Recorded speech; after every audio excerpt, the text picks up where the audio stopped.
Moby Dick by Herman Melville. Chapter 3. The Spouter-Inn. Entering that gable-ended Spouter-Inn, you found yourself in a wide, low, straggling entry with old-fashioned wainscots, reminding one of the bulwarks of some condemned old craft. On one side hung a very large oil painting so thoroughly besmoked in every way defaced, that in the unequal cross-lights by which you viewed it, it was only by diligent study and a series of systematic visits to it, and careful inquiry of the neighbors, that you could any way arrive at an understanding of its purpose. Such unaccountable masses of shades and shadows, that at first you almost thought some ambitious young artist in the time of the New England hags had endeavored to delineate chaos bewitched. But by dint of much and earnest contemplation and oft-repeated ponderings, and especially by throwing open the little window towards the back of the entry, you at last come to the conclusion that such an idea, however wild, might not be altogether unwarranted. But what most puzzled and confounded you was a long, limber, pretentious, black mass of something hovering in the center of the picture over three blue, dim, perpendicular lines floating in a nameless east. A boggy, soggy, squidgy picture truly, enough to drive a nervous man distracted. Yet was there a sort of indefinite, half-attained, unimaginable sublimity about it that fairly froze you to it, till you involuntarily took an oath with yourself to find out what that marvelous painting meant. Ever and anon, a bright but, alas, deceptive idea would dart you through. It's the black sea in a midnight gale. It's the unnatural combat of the four primal elements. It's a blasted heath. It's a Hyperborean winter scene. It's the breaking up of the ice-bound stream of time. But at last all these fancies yielded to that one pretentious something in the picture's midst. That once found out, and all the rest were plain. But stop, does it not bear a faint resemblance to a gigantic fish, even the great Leviathan himself? In fact, the artist's design seemed this, a final theory of my own, partly based upon the aggregated opinions of many aged persons with whom I conversed upon the subject. The picture represents a Cape Horner in a great hurricane, the half-foundered ship weltering there with its three dismantled masts alone visible, and an exasperated whale, purposing to spring clean over the craft, is in the enormous act of impaling himself upon the three mastheads. The opposite wall of this entry was hung all over with a heathenish array of monstrous clubs and spears. Some were thickly set with glittering teeth resembling ivory saws, others were tufted with knots of human hair, and one was sickle-shaped, with a vast handle sweeping round like the segment made in the new-mown grass by a long-armed mower. You shuddered as you gazed, and wondered what monstrous cannibal and savage could ever have gone a death harvesting with such a hacking, horrifying implement. Mixed with these were rusty old whaling lances and harpoons, all broken and deformed. Some were storied weapons. With this once long lance, now wildly elbowed, 50 years ago did Nathan Swain kill 15 whales between a sunrise and a sunset. And that harpoon, so like a corkscrew now, was flung in Javan seas, and run away with by a whale, years afterwards slain off the Cape of Blanco. The original iron entered nigh the tail, and like a restless needle sojourning in the body of a man, travelled full 40 feet, and at last was found embedded in the hump. Crossing this dusky entry, and on through yon low archway, cut through what in old times must have been a great central chimney with fireplaces all round, you enter the public room.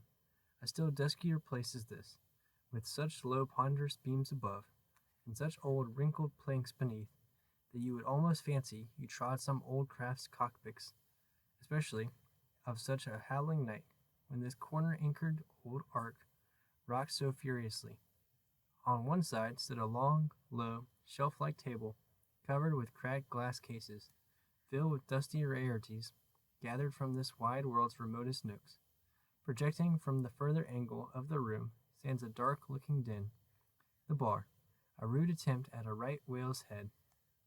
Be that how it may, there stands the vast arched bone of the whale's jaw, so wide a coach might almost drive beneath it. Within are shabby shelves, ranged round with old decanters, bottles, flasks, and in those jaws of twisted friction, like another cursed Jonah, by which name indeed they called him, bustles a little withered old man, who for their money dearly sells the sailors deliriums and death.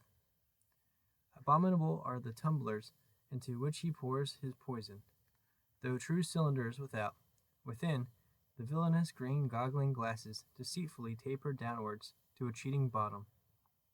Parallel meridians, rudely pegged into the glass, surround these footpads goblets. Fill to this mark, and your charge is but a penny. To this a penny more, and so on to the full glass, the Cape Horn measure, which you may gulp down for a shilling. Upon entering the place, I found a number of young seamen gathered about a table, examining by a dim light divers specimens of scrimshander. I sought the landlord, and telling him I desired to be accommodated with a room, received for answer that his house was full, not a bed unoccupied, but a vest, he added, tapping his forehead. You hain't no objections to sharing a harpooner's blanket, have ye? I suppose you are going a whalin', so you'd better get used to that sort of thing.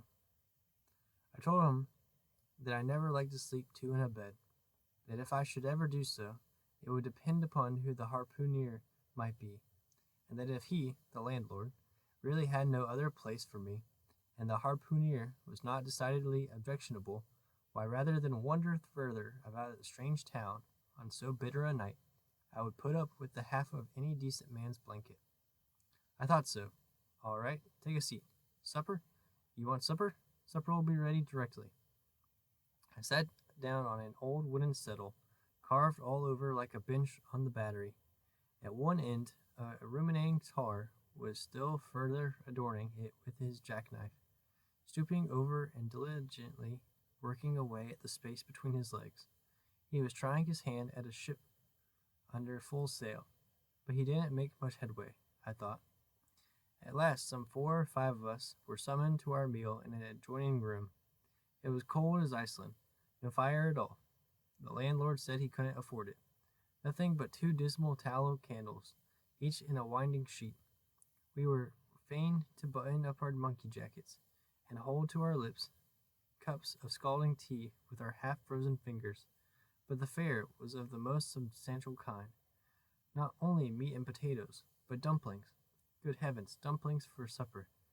One young fellow in a green box coat addressed himself to these dumplings in a most direful manner. My boy, said the landlord, you'll have the nightmare to a dead certainty. Landlord, I whispered, that ain't the harpooner, is it? Oh no, said he, looking a sort of diabolically funny. The harpooner is a dark-complexioned chap. He never eats dumplings. He don't. He eats nothing but steaks, and likes 'em rare. The devil he does, I says. Where's that harpooner? Is he here? He'll be here for long, was the answer. I could not help it, but I began to feel suspicious of this dark-complexioned harpooner. At any rate, I made up my mind that if it so turned out that we should sleep together, he must undress and get into bed before I did. Supper over, the company went back to the bar-room, when knowing not what else to do with myself, I resolved to spend the rest of the evening as a looker-on. Presently a rioting noise was heard without. Starting up, the landlord cried, That's the Grampus's crew. I seed her reported in the offing this morning. A 3 years' voyage, and a full ship. Hurrah, boys!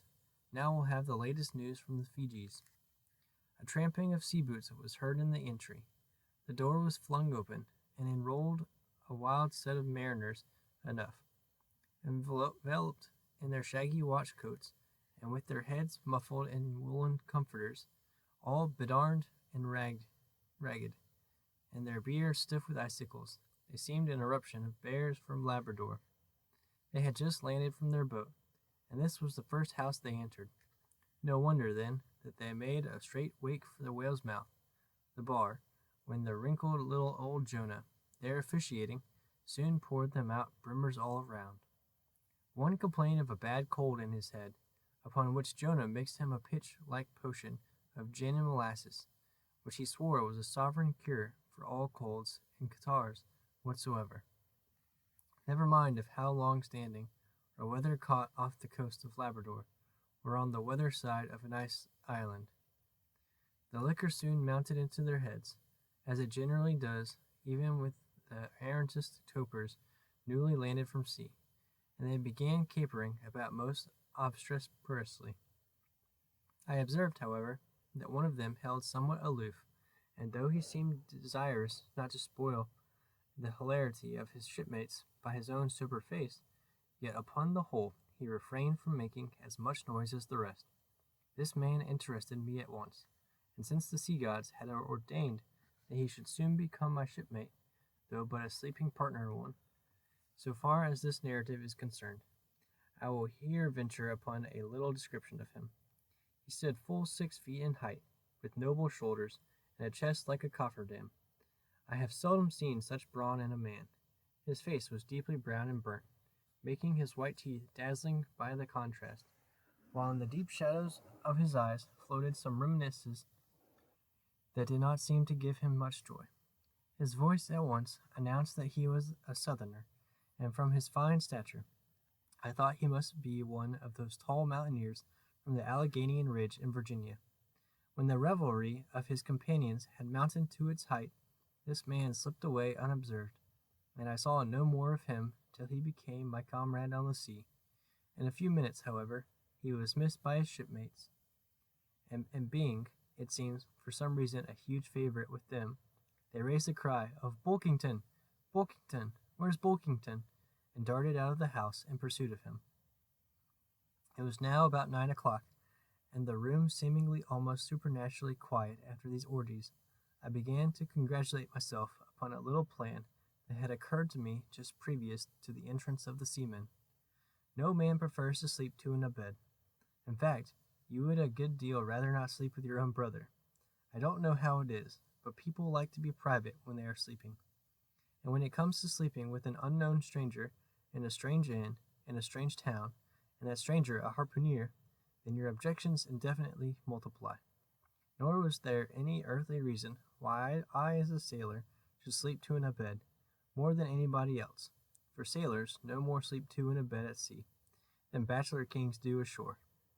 To be sure, they all sleep together in one apartment, but you have your own hammock, and cover yourself with your own blanket, and sleep in your own skin. The more I pondered over this harpooner, the more I abominated the thought of sleeping with him. It was fair to presume that being a harpooner, his linen or woolen, as the case might be, would not be of the tidiest, certainly none of the finest. I began to twitch all over. Besides, it was getting late, and my decent harpooner ought to be home and going bedwards. Suppose, now, he should tumble in upon me at midnight. How could I tell from what vile hole he had been coming? Landlord, I've changed my mind about that harpooner. I shan't sleep with him. I'll try the bench here.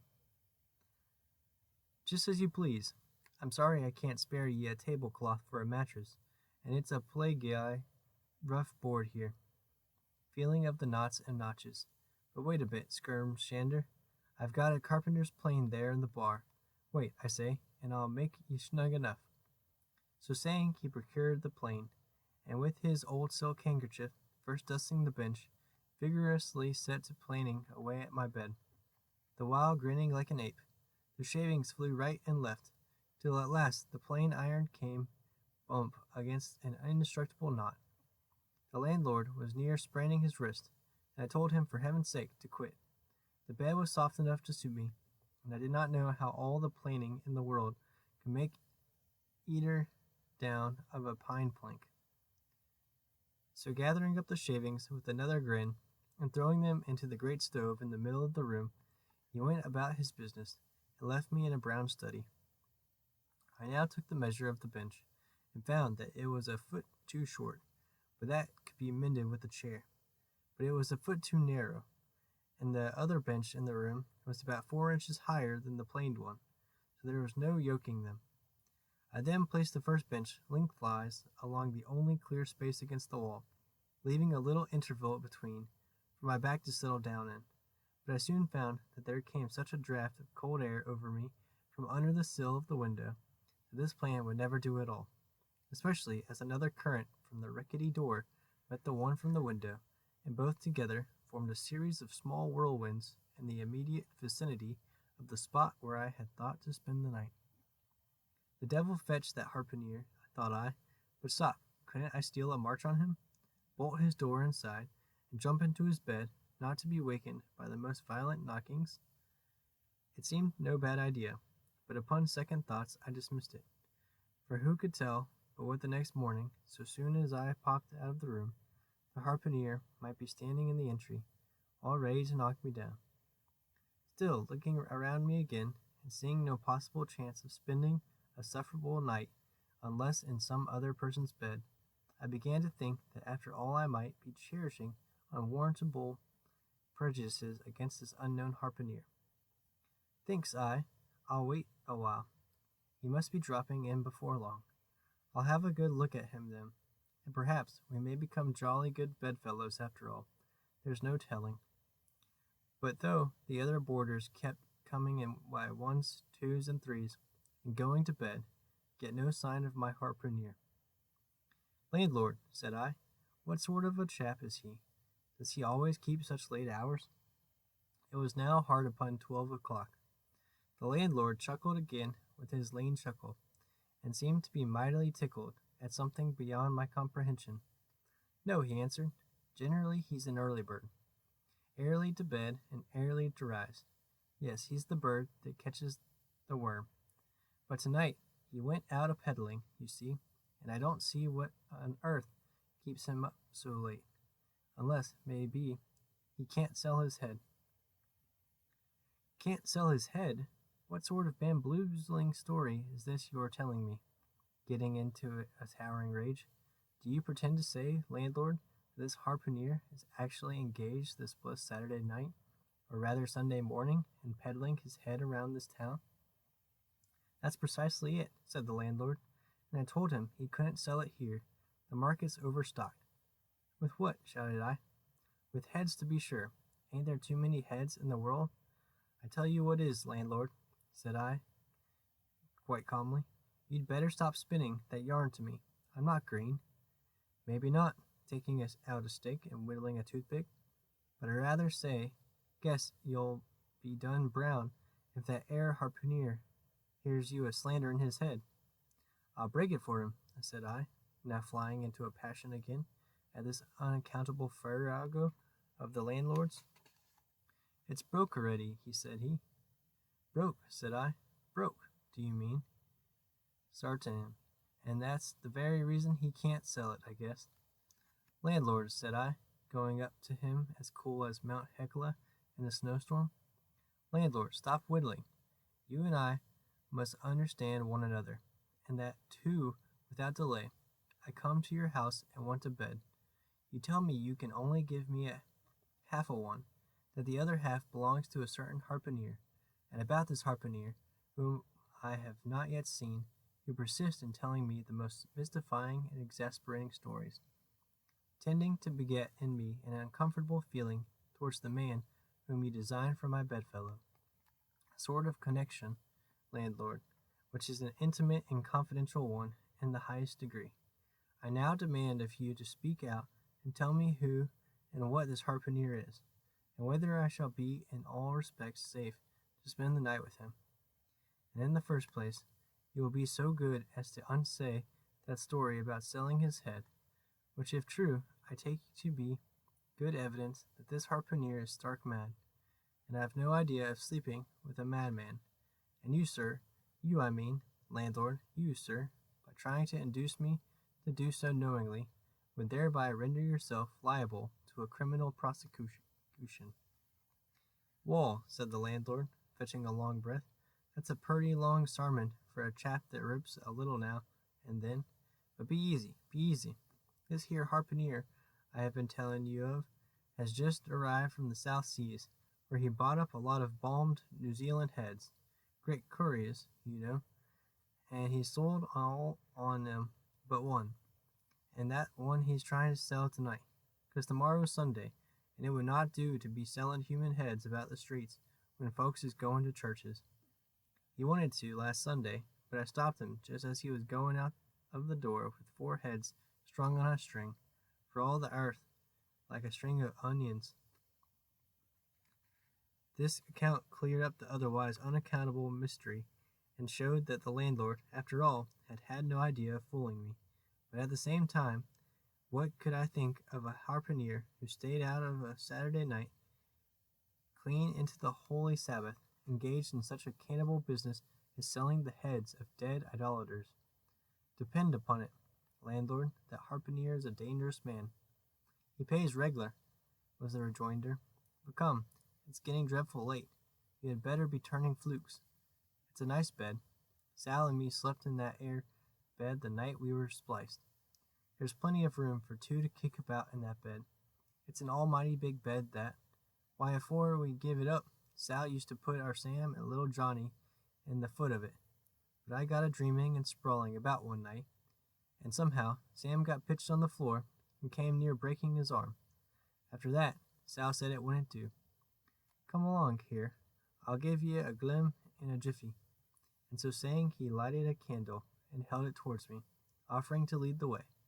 But I stood irresolute, when, looking at a clock in the corner, he exclaimed, I vomit Sunday. You won't see that harpooner tonight. He's coming to anchor somewhere. Come along then. Do come, won't you come? I considered the matter a moment, and then upstairs we went, and I was ushered into a small room, cold as a clam, and furnished, sure enough, with a prodigious bed, almost big enough indeed for any 4 harpooneers to sleep abreast. There, said the landlord, placing the candle on a crazy old sea chest that did double duty as a washstand and center table. There, make yourself comfortable now. Good night to ye. I turned round from eyeing the bed, but he had disappeared. Folding back the counterpane, I stooped over the bed. Though none of the most elegant, it yet stood the scrutiny tolerably well. I then glanced round the room, and besides the bedstead and center table, could see no other furniture belonging to the place, but a rude shelf, the 4 walls, and a paper fireboard representing a man striking a whale. Of things not properly belonging to the room, there was a hammock lashed up, and thrown upon the floor in one corner. Also a large seaman's bag, containing the harpooner's wardrobe, no doubt in lieu of a land trunk. Likewise, there was a parcel of outlandish bone fish hooks on the shelf over the fireplace, and a tall harpoon standing at the head of the bed. But what is this on the chest? I took it up, and held it close to the light, and felt it, and smelt it, and tried every way possible to arrive at some satisfactory conclusion concerning it. I can compare it to nothing but a large doormat, ornamented at the edges with little tinkling tags, something like that stained porcupine quills round an Indian moccasin. There was a hole or slit in the middle of this mat, as you see the same in South American ponchos. But could it be possible that any sober harpooner would get into a doormat and parade the streets of any Christian town in that sort of guise? I put it on to try it, and it weighed me down like a hamper, being uncommonly shaggy and thick, and I thought a little damp, as though this mysterious harpooner had been wearing it of a rainy day. I went up in it to a bit of glass stuck against the wall, and I never saw such a sight in my life. I tore myself out of it in such a hurry that I gave myself a kink in the neck. I sat down on the side of the bed, and commenced thinking about this head-peddling harpooner and his doormat. After thinking some time on the bedside, I got up and took off my money jacket, and then stood in the middle of the room, thinking. I then took off my coat, and thought a little more in my shirt sleeves, but beginning to feel very cold now, half undressed as I was, and remembering what the landlord said about the harpooner's not coming home at all that night, it being so very late, I made no more ado, but jumped out of my pantaloons and boots, and then blowing out the light tumbled into bed, and committed myself to the care of heaven. Whether that mattress was stuffed with corn cobs or broken crockery, there was no telling, but I rolled about a good deal, and could not sleep for a long time. At last I slid off into a light doze, and had pretty nearly made a good offing towards the land of Nod, when I heard a heavy footfall in the passage, and saw a glimmer of light come into the room from under the door. Lord save me, thinks I, that must be the harpooner, the infernal head peddler. But I lay perfectly still, and resolved not to say a word till spoken to. Holding a light in one hand, and that identical New Zealand head in the other, the stranger entered the room, and without looking towards the bed, placed his candle a good way off from me on the floor in one corner, and then began working away at the knotted cords of the large bag I before spoke of as being in the room. I was all eagerness to see his face, but he kept it averted for some time while employed in unlacing the bag's mouth. This accomplished, however, he turned round, when, good heavens, what a sight! Such a face! It was of a dark purplish yellow color, here and there stuck over with large, blackish-looking squares. Yes, it's just as I thought. He's a terrible bedfellow. He's been in a fight, got dreadfully cut, and here he is, just from the surgeon. But at that moment he chanced to turn his face so towards the light that I plainly saw they could not be sticking plasters at all. Those black squares on his cheeks, they were stains of some sort or other. At first I knew not what to make of this, but soon an inkling of the truth occurred to me. I remembered a story of a white man, a whaleman too, who, falling among the cannibals, had been tattooed by them. I concluded that this harpooner, in the course of his distant voyages, must have met with a similar adventure. And what is it, thought I, after all? It's only his outside. A man can be honest in any sort of skin. But then, what to make of his unearthly complexion, that part of it, I mean, lying round about, and completely independent of the squares of tattooing? To be sure, it might be nothing but a good coat of tropical tanning, but I never heard of a hot sun's tanning a white man into a purplish yellow one. However, I had never been in the South Seas, and perhaps the sun there was produced these extraordinary effects upon the skin. Now, while all these ideas were passing through me like lightning, this harpooner never noticed me at all. But, after some difficulty, having opened his bag, he commenced fumbling in it, and presently pulled out a sort of tomahawk, and a sealskin wallet with the hair on. Placing these on the old chest in the middle of the room, he then took the New Zealand head, a ghastly thing enough, and crammed it down into the bag. He now took off his hat, a new beaver hat, when I came nigh, singing out with fresh surprise. There was no hair on his head, none to speak of at least, nothing but a small scalp knot twisted up on his forehead. His bald purplish head now looked for all the world like a mildewed skull.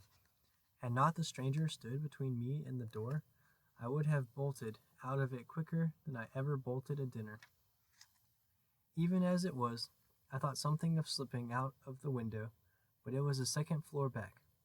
I am no coward, but what to make of this head-peddling purple rascal altogether past my comprehension. Ignorance is the parent of fear, and being completely nonplussed and confounded about the stranger, I confess I was now as much afraid of him as if it was the devil himself who had thus broken into my room at the dead of night. In fact, I was so afraid of him that I was not game enough just then to address him, and demand a satisfactory answer concerning what seemed inexplicable to him in him. Meanwhile, he continued the business of undressing, and at last showed his chest and arms. As I live, these covered parts of him were checkered with the same squares as his face. His back, too, was all over the same dark squares. He seemed to have been in a 30 years' war, and just escaped from it with a sticking plaster shirt. Still more, his very legs were marked, as if a parcel of dark green frogs were running up the trunks of young palms. It was now quite plain that he must be some abominable savage or other shipped aboard of a whaleman in the South Seas, and so landed in this Christian country. I quake to think of it. A peddler of heads, too. Perhaps the heads of his own brothers. He might take a fancy to mine, Heavens, look at that tomahawk! But there was no time for shuddering, for now the savage went about something that completely fascinated my attention and convinced me that he must indeed be a heathen. Going to his heavy grego, or rapwall, or dreadnought, which he had previously hung on a chair, he fumbled in the pockets, and produced at length a curious little deformed image with a hunch on its back, and exactly the color of a 3 days old Congo baby. Remembering the embalmed head, at first I almost thought that this black mannequin was a real baby preserved in some similar manner. But seeing that it was not at all limber, and that it glistened a good deal like polished ebony, I concluded that it must be nothing but a wooden idol, which indeed it proved to be. For now the savage goes up to the empty fireplace, and removing the papered fireboard, sets up this little hunchbacked image, like a tin pin, between the andirons. The chimney jambs and all the bricks inside were very sooty, so that I thought this fireplace made a very appropriate little shrine or chapel for his Congo idol.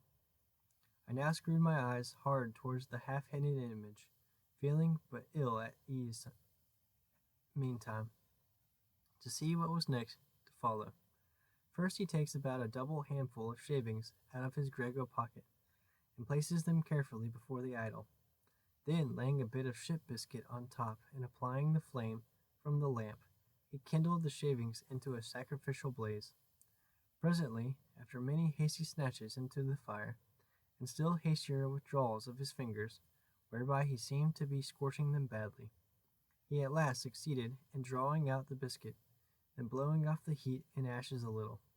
He made a polite offer of it to the little negro, but the little devil did not seem to fancy such dry sort of fare at all. He never moved his lips. All these strange antics were accompanied by still stranger guttural noises from the devotee, who seemed to be praying in a sing-song, or else singing some pagan psalmody or other, during which his face twitched about in the most unnatural manner. At last, extinguishing the fire, he took the idol up very unceremoniously, and bagged it again in his grego pocket, as carelessly as if he were a sportsman bagging a dead woodcock. All these queer proceedings increased my uncomfortableness, and seeing him now exhibiting strong symptoms of concluding his business operations, and jumping into bed with me, I thought it was high time, now or never, before the light was put out, to break the spell in which I had so long been bound. But the interval I spent in deliberating what to say was a fatal one. Taking up his tomahawk from the table, he examined the head of it for an instant, and then holding it to the light, with his mouth at the handle, he puffed out great clouds of tobacco smoke. The next moment the light was extinguished, and this wild cannibal, tomahawk between his teeth, sprang into bed with me. I sang out.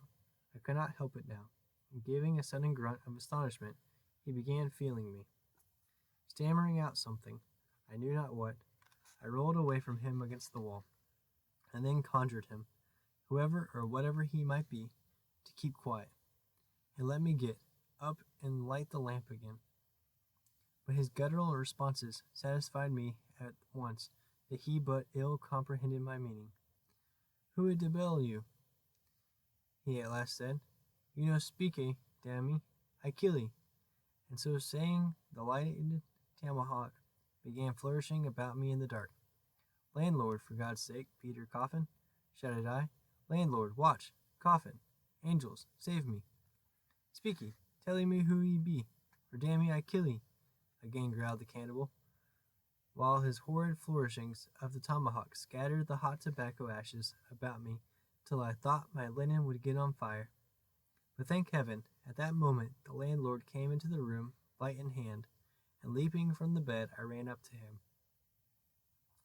"Don't be afraid now," said he, grinning again. "Queeque here wouldn't harm a hair of your head." "Stop your grinning," shouted I. "And why didn't you tell me that infernal harpooner was a cannibal?" "I thought you'd know it. Didn't I tell ye he was a peddling heads round town? But turn flukes again and go to sleep. Queeque, look here. You sabby me, I say be you. This man sleepy you sabi? Me sabi plenty, grunted Queeque, puffing away at his pipe and sitting up in bed. You giddy in, he added, motioning to me with his tomahawk and throwing the clothes to one side. He really did this in not only a civil, but a really kind and charitable way. I stood looking at him a moment. For all his tattooings, he was on the whole a clean, comely-looking cannibal. What's all this fuss I have been making about? Thought I to myself. The man's a human being just as I am. He has just as much reason to fear me as I have to be afraid of him. Better sleep with a sober cannibal than a drunken Christian. Landlord, said I, tell him to stash his tomahawk there, or pipe, or whatever you call it. Tell him to stop smoking, in short, and I will turn in with him. But I don't fancy having a man smoking in bed with me. It's dangerous. Besides, I ain't insured. This being told to Queeque, he at once complied, and again politely motioned to me to get into bed, rolling over to one side as much as I to say, I won't touch a leg of ye. Good night, landlord, I said. You may go. I turned in, and never slept better in my life. Chapter 4. The Counterpane. Upon waking next morning about daylight, I found Queequeg's arm thrown over me in the most loving and affectionate manner. He had almost thought I had been his wife.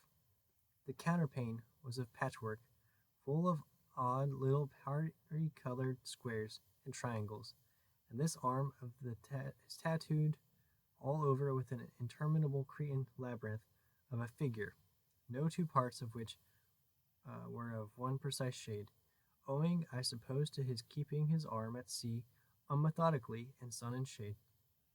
His shirt sleeves irregularly rolled up at various times. This same arm of his, I say, looked for all the world like a strip of that same patchwork quilt. Indeed, partly lying on it, as the arm did when I first awoke. I could hardly tell it from the quilt. They so blended their hues together, and it was only by the sense of weight and pressure that I could tell that Queeque was hugging me. My sensations were strange. Let me try to explain them. When I was a child, I well remember a somewhat similar circumstance that befell me. Whether it was a reality or a dream, I never could entirely settle. The circumstance was this. I had been cutting up some caper or other. I think it was trying to crawl up the chimney, as I had seen a little sweep do a few days previous, and my stepmother, who somehow or other was all the time whipping me, or sending me to bed supperless, my mother dragged me by the legs out of the chimney and packed me off to bed, though it was only 2 o'clock in the afternoon of the 21st June, the longest day in the year in our hemisphere. I felt dreadfully, but there was no help for it. So upstairs I went to my little room in the 3rd floor, and dressed myself as slowly as possible so as to kill time, and with a bitter sigh got between the sheets. I lay there dismally, calculating that 16 entire hours must elapse before I could hope for a resurrection. 16 hours in bed. The small of my back ached to think of it, and it was so light too, the sun shining in at the window, and a great rattling of coaches in the streets, and the sound of gay voices all over the house. I felt worse and worse. At last I got up, dressed, and softly going down in my stockinged feet, sought out my stepmother, and suddenly threw myself at her feet, beseeching her as a particular favor to give me a good slippering for my misbehavior. Anything indeed but condemning me to lie abed such an unendurable length of time. But she was the best and most conscientious of stepmothers, and back I had to go to my room. For several hours I lay there broad awake, feeling a great deal worse than I have ever done since, even from the greatest subsequent misfortunes. At last I must have fallen into a troubled nightmare of a doze, and slowly, waking from it, half steeped in dreams, I opened my eyes, and the before sunlit room was now wrapped in outer darkness. Instantly I felt a shock running through all my frame. Nothing was to be seen, and nothing was to be heard, but a supernatural hand seemed placed in mine. My arm hung over the counterpane, and the nameless, unimaginable, silent form or phantom, to which the hand belonged, seemed closely seated by my bedside. For what seemed ages piled on ages, I lay there, frozen with the most awful fears, not daring to drag away my hand, yet ever thinking that if I could but stir it 1 single inch, the horrid spell would be broken. I knew not how this consciousness at last glided away from me, but waking in the morning, I shudderingly remembered it all. And for days and weeks and months afterwards, I lost myself in confounding attempts to explain the mystery. Nay, to this very hour, I often puzzle myself with it. Now, take away the awful fear, and my sensations at feeling the supernatural hand in mine were very similar, in their strangeness, to those which I experienced on waking up and seeing Queequeg's pagan arm thrown round me. But at length all the past night's events soberly recurred, one by one, in fixed reality, and then I lay only alive to the comical predicament. For though I tried to move his arm, unlock his bridegroom clasp, yet, sleeping as he was, he still hugged me tightly, as though naught but death should part us twain. I now strove to rouse him. Queequeg, but his only answer was a snore. I then rolled over, my neck feeling as if it were in a horse collar, and suddenly felt a slight scratch. Throwing aside the counterpane, there lay the tomahawk sleeping by the savage's side, as if it were a hatchet-faced baby. A pretty pickle, truly, thought I, a bed here in a strange house in the broad day, with a cannibal and a tomahawk. Queequeg, in the name of the goodness, Queequeg, wake! At length, by dint of much wriggling, and loud and incessant expostulations upon the unbecomingness of his hugging a fellow male in that matrimonial sort of style, I succeeded in extracting a grunt, and presently he drew back his arm, shook himself all over like a Newfoundland dog just from the water, and sat up in bed, stiff as a pikestaff, looking at me, and rubbing his eyes as if he did not altogether remember how I came to be there, though a dim consciousness of knowing something about me seemed slowly dawning over him. Meanwhile, I lay quietly eyeing him, having no serious misgivings now, and bent upon narrowly observing so curious a creature. When at last his mind seemed made up touching the character of his bedfellow, and he became, as it were, reconciled to the fact, he jumped out upon the floor, and by certain signs and sounds gave me to understand that, if it pleased me, he would dress first, and then leave me to dress afterwards, leaving the whole apartment to myself. Thinks I, Queequeg, under the circumstances, this is a very civilized overture. But the truth is, these savages have an innate sense of delicacy. Say what you will, it is marvelous how essentially polite they are. I pay this particular compliment to Queequeg, because he treated me with so much civility and consideration, while I was guilty of great rudeness. Staring at him from the bed, and watching all his toilet motions, for the time my curiosity getting the better of my breeding. Nevertheless, a man like Queequeg you don't see every day. He and his ways were well worth unusual regarding. He commenced dressing at top by donning his beaver hat, a very tall one, by the by, and then, still minus his trousers, he hunted up his boots.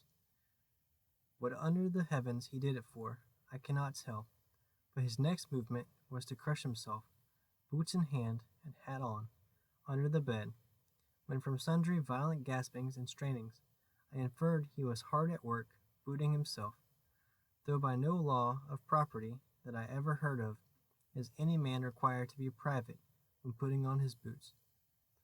But Queequeg, do you see, was a creature in the transition state, neither caterpillar nor butterfly. He was just enough civilized to show off his outlandishness in the strangest possible manner.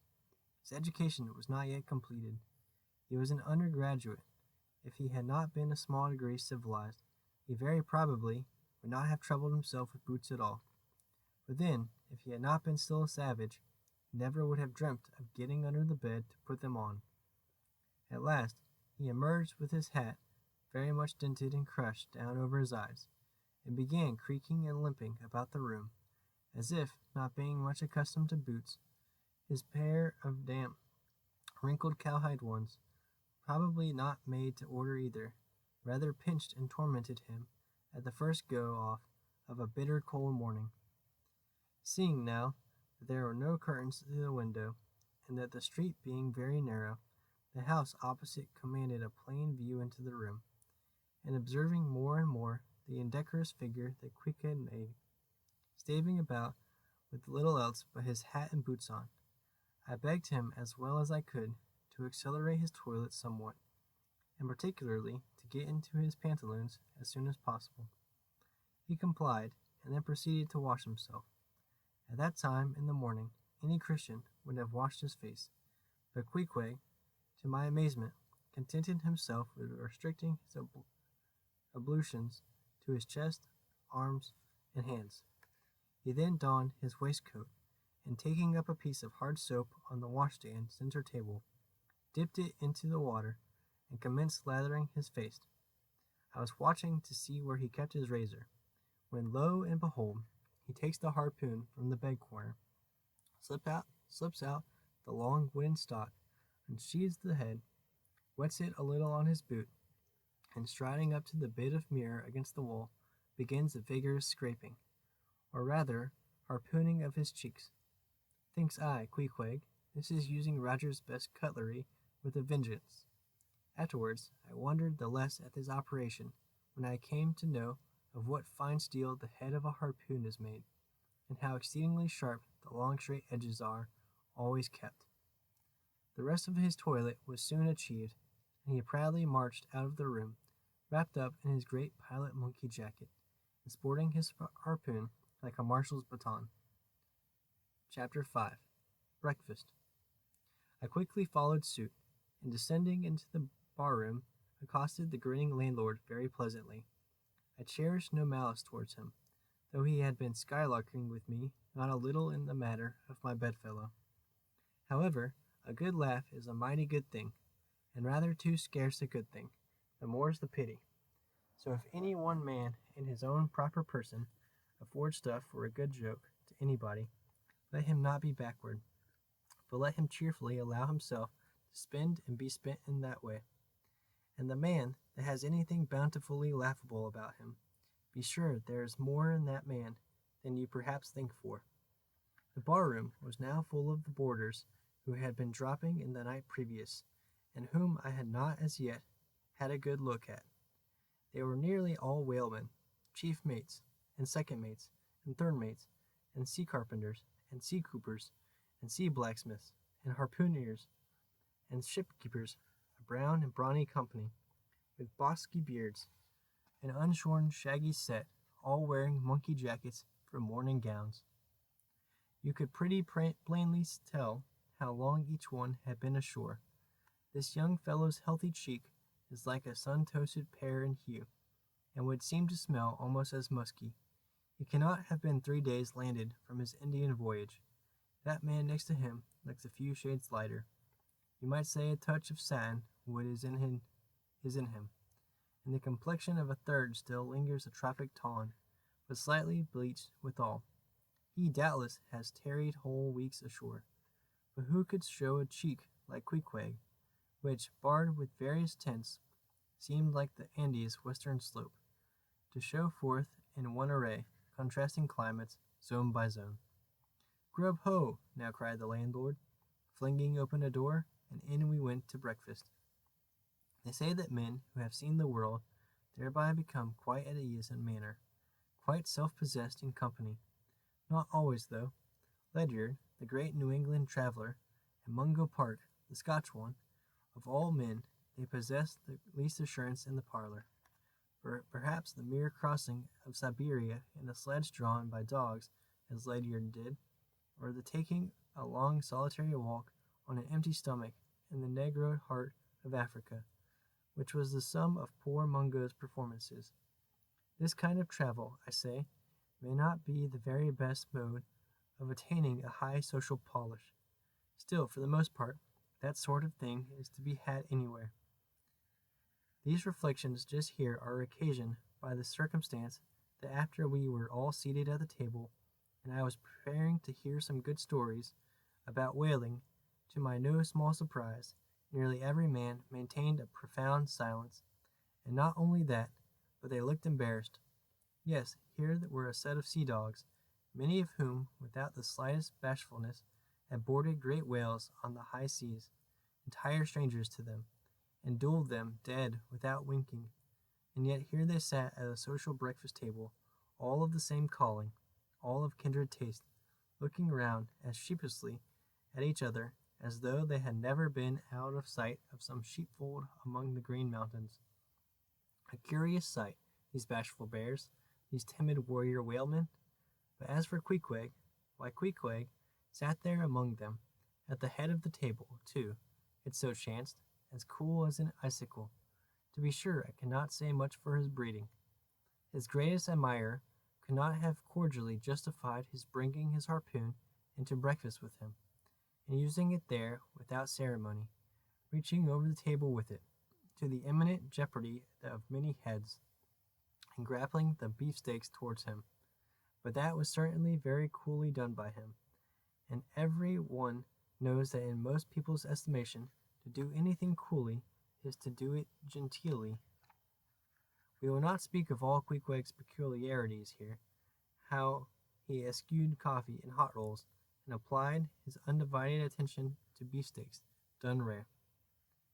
Enough that when breakfast was over, he withdrew like the rest into the public room, lighted his tomahawk pipe, and was sitting there quietly digesting and smoking, with his inseparable hat on, when I sallied out for a stroll.